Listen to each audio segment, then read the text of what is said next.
आज हम ये देखने वाले हैं कि ई-वे बिल क्या होता है, किस किस को बनाना ज़रूरी होता है और कैसे बनाया जाता है। तो ई-वे बिल के बारे में जो भी सारी जानकारी होगी वो सब हम इस वीडियो में देने वाले हैं। तो अगर आपने हमारी चैनल को सब्सक्राइब नहीं किया है तो सब्सक्राइब ज़रूर कर लीजिए और नोटिफिकेशन बेल को भी ऑन कर दीजिए ताकि ऐसे ही हमारी लेटेस्ट वीडियो का नोटिफिकेशन आपको मिलते रहे। तो अब स्टार्ट करते हैं कि ई-वे बिल क्या होता है। तो ई-वे बिल यानी कि इलेक्ट्रॉनिक बिल।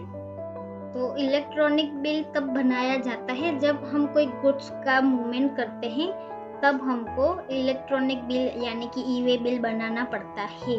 तो मूवमेंट यानी कि उसमें जीएसटी में कुछ बताया गया है कि गुड्स की कौन सी मूवमेंट में आपको ई-वे बिल बनाना पड़ता है और उसकी भी कोई लिमिट है, यानी कि ऐसा नहीं है कि अगर आपने 10 रुपए का भी कोई गुड्स का सामान बेचा है तो उसके लिए आपको ई-वे बिल बनाना पड़ेगा। लेकिन अगर आप 50,000 से ज़्यादा का कोई माल आप सप्लाई करते हो, सेल करते हो या एक जगह से दूसरी जगह लेके जाते हो तो आपको ई-वे बिल बनाना पड़ता है।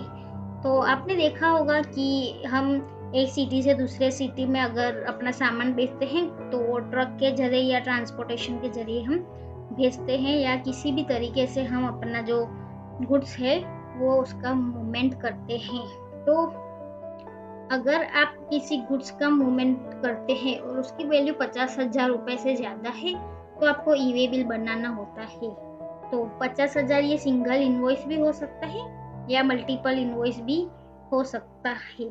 तो ई-वे बिल बनाने के लिए आप eWayBillGST.government.in की वेबसाइट पे जाके जनरेट कर सकते हैं। तो अब देखते हैं कि ई-वे बिल कब बनाना पड़ता है, यानी कि कब इश्यू करना पड़ता है। तो सप्लाई ऑफ गुड्स यानी कि ई-वे बिल हमको जब बनाना पड़ता है जब हम किसी गुड्स का सप्लाई करते हैं, या तो हमने कुछ सेल किया है या तो हम अपनी एक कंपनी में से दूसरी कंपनी में अपना सामान बेच रहे हैं या तो वहाँ पर ट्रांसफ़र कर रहे हैं गोडाउन टू गोडाउन, तब आपको ई-वे बिल बनाना होता है। और नॉन सप्लाई यानी कि अगर ऐसा हो सकता है कि ऐसा नहीं है कि आपने अगर सेल किया है तभी आपको ई-वे बिल बनाना है, अपने बहुत सारे दूसरे भी केसेस में आपको ई-वे बिल बनाना होता है। जैसे कि आपने रिटर्न किया है कोई गुड्स को तब भी आपको ई-वे बिल बनाना होता है। जॉब वर्क में यानी कि कोई पर्टिकुलर सामान बनाने के लिए भी आप गुड्स का जो सप्लाई करते हैं तब भी आपको ई-वे बिल बनाना होता है। तो ऐसे बहुत सारे केस है जब आपको ई-वे बिल बनाना होता है, लेकिन हर स्टेट की इसकी लिमिट अलग अलग है। ओवरऑल आप अपने स्टेट के हिसाब से जा सकते हैं कि आपके स्टेट में सामान सप्लाई करने के लिए ई-वे बिल की लिमिट क्या है। ऐसे तो 50,000 रुपये होती है, लेकिन कुछ स्टेट में इसकी जो लिमिट है वो कम ज़्यादा हो सकती है। तो ई-वे बिल किसको बनाना पड़ता है? वो should generate N e-way bill. तो रजिस्टर्ड पर्सन यानी कि जिसने जीएसटी का रजिस्ट्रेशन लिया हुआ है उसको ई-वे बिल बनाना पड़ता है जो अपना सामान सप्लाई करता है। यानी कि इधर भी वही है कि अगर 50,000 क्या ज़्यादा का अगर अपने वैल्यू है तब आपको यहाँ पर ई-वे बिल बनाना ज़रूरी हो जाता है।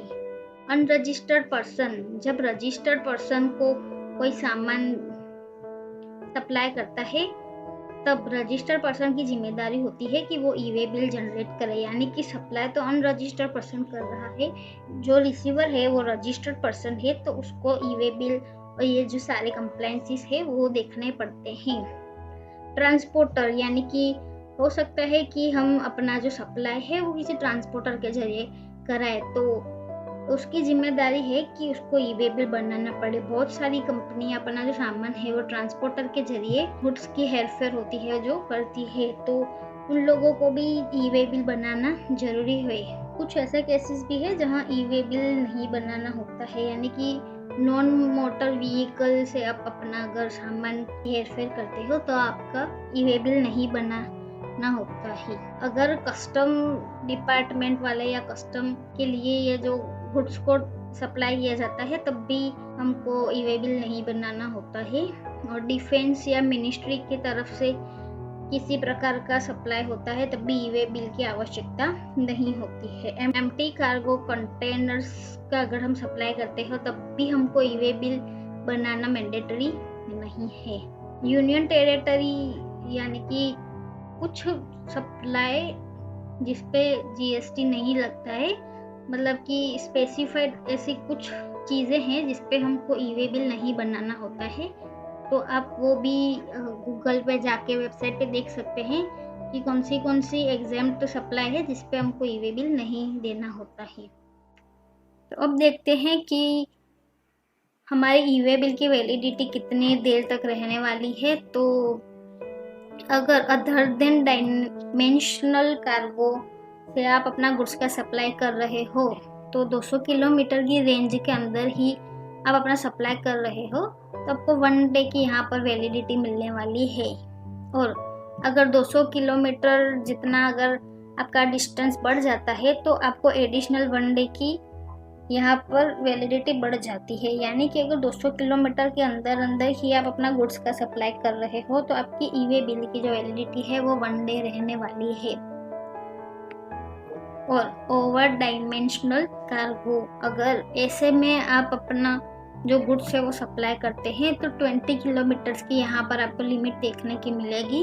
यानी कि अगर 20 किलोमीटर से कम में आप ओवर डायमेंशनल कार्गो से आप सप्लाई करते हो तो 1 दिन की आपको ई वे बिल की यहाँ पर लिमिट मिलने वाली है।